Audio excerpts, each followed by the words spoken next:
quiet down here. I saw you were sweating a little bit. Texas, we have a problem. He's from Houston, Texas, this guy. Houston, Texas. Never mind. Piper? Piper? This is ground control. Look at this. Hold on. Easy, get Boom. I gotta take a Xanax. I'm addicted to Xanax. If I don't, I can die. Hold on. Okay, I'm good to go. Did you want one? Did you give the guy that you put the sleeper hold on a Xanax before you put it on? Here we go. No, but I hope You've never taken a Xanax, it'll knock you out. Anyway, my doctor prescribed them to me after the 30 years of wrestling that we You know, there's only one. Like this guy has got a car right now, and on the top of the car, he's got like direct dish network. Direct TV. Direct TV. He's got a car with direct TV. An officer, I want you to remember this. Oh, no, hey. He's got the navigation thing, and he watches TV while he's driving. When he sees the police, he switches the switch, and it brings up the navigation. Stooge! You are a stooge! Try to get, if there's any officers in here, I am completely disconnecting the TV tonight until tomorrow. I will drive home safely. You don't have to tell, okay, you want to tell stories? Well, not that one. I don't know, you whispered first? No, this is open season. You people want to hear some more stories? Okay, Piper. All right, so let's talk about... Give me one of them damn things. Houston. You do want one, don't you? No, I got to say something about Roddy Piper. When he came to the Northwest, I was already over, and I read his book, and he said something about, in the book, Buddy Rose made Roddy Piper. And that's a heck of a compliment coming from you. True. You know, I'm going to tell you the truth from my heart. And I want to say that, you know, we've had our disagreements, and we had a lot of fights up and down the West Coast. We traveled a lot together, you know, and we got a lot of friends that we lost in this business. And like, I'll never forget the phone call you said to me. You said, we must have an angel watching over us because we shouldn't be here today, so I take every day as a gift. And it's a pleasure to be up here on stage with you. And I just want to say to all the people, this guy was the one man that started the pay-per-views. He's the one man that did 26 movies in professional wrestling. No other professional wrestler has done 26 movies. And John Carpenter, he started out with They Live, as you all remember, right? And now, he's the one man I was able to grace the ring all across the Northwest, the West Coast, and in Tampa, Florida last year we wrestled each other. And all over it, and we sold out arenas, broke records, and he's the one-man show himself here. And out of due respect from the bottom of my heart, I just want to say, I'm going to bow out right now and just say that I'm just happy to grace the stage with Roddy Piper one more time here in Longview, Washington.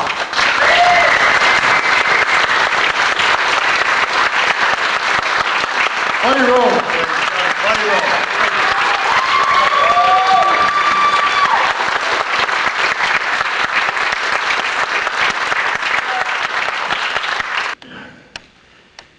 The Olympic Auditorium, you'd open this big old steel door. I mean, Olympic Auditorium, any fight film you saw pre-1975-ish was the Olympic Auditorium. Every world champion, everybody, Gorgeous George, to Muhammad Ali, had fought in this building. At the bottom of the stairs here, there was a gentleman, a black gentleman. His name was Tagger Nelson. Now back then, the mats, they never cleaned them. So you had to have your back washed every night so you didn't spread any disease. Well, old Tagger, I don't know how tall Tagger was. He'd maybe be about 104, I don't know. He was a big old boy. I'd finish my match and go to the shower, and I'd hear, oh, he had these slippers on, and he'd get on up there, and you'd hear old Tagger shuffling down. He'd get there, Mr. Piper, son. He had a washcloth and good old days in Salford. He'd wash my back. Mr. Piper, son. What a fine match that was. Could have heard that heat in Tokyo. Yes, sir. Yes, sir. Tiger hadn't watched a match in 30 years. Oh, you're gonna be a fine world champion. Thanks, Tiger, you know. Sweet gentleman. Tiger get whatever money we gave him. So one time I'm leaving, and Tiger says, Mr. Piper, son, says, could you be telling me the time? I said, yeah, Tiger, it's 11:30. Oh, I done missed my bus. Oh. I says, Tiger, I'll take you home. Said, oh, I couldn't have that, Mr. Piper. So I says, Tiger, I got a brand new Cadillac. And Tiger was so proud. He gave me his bus transfer, so it'd be even. And I drove him home. He lived in the middle of Watts. I guess the reason he didn't want to be seen with no cracker, you know. We got to the middle of Watts. Tiger says, Mr. Piper, son, says, would you like to come in? Sure, Tiger. Tiger's room, from that post there to where about I'm standing, just kind of rectangle it off. Right here was his bed, right up here was a little tool rod.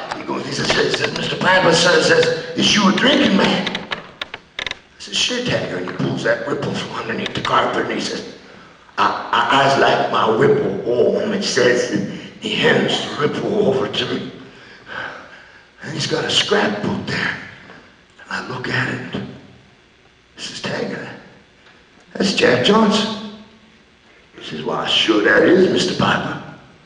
There was an aerial shot with some other boy. I says, who's that? He says, well, Mr. Piper, that was me. I says, you fought Jack Johnson? He says, yes, sir. He says, back then I was a bull stud. I come out that first round, I hit Mr. Johnson hit me. I come out that second round, and Mr. Johnson, he hit me so hard upside my head, Mr. Piper, it felt like I got kicked in the head by a Missouri mule. Says my knees started buckling, and all of a sudden I saw these big black arms come around Mr. Piper, and the man said, hold on, nigga, hold on. I went 15 rounds with Mr. Johnson. I says, you went 15 rounds with Jack Johnson? That's fantastic. He says, no sir, no sir. Killed my boxing career. Everybody said your boy went 15 rounds with Jack Johnson. He ain't getting none of my boy. I looked over in the same book, and there was Tiger with a top hat and a real young Bob Hope. I says, that's Bob Hope. He says, yes, sir, that is. He says, I used to have me a nightclub, Mr. Piper. He says, I had them tails, and I put that top hat on, and then I got respect then, he says, Mr. Piper. And then Bob Hope, he used to come in down with that cane, and he'd hit that cane, and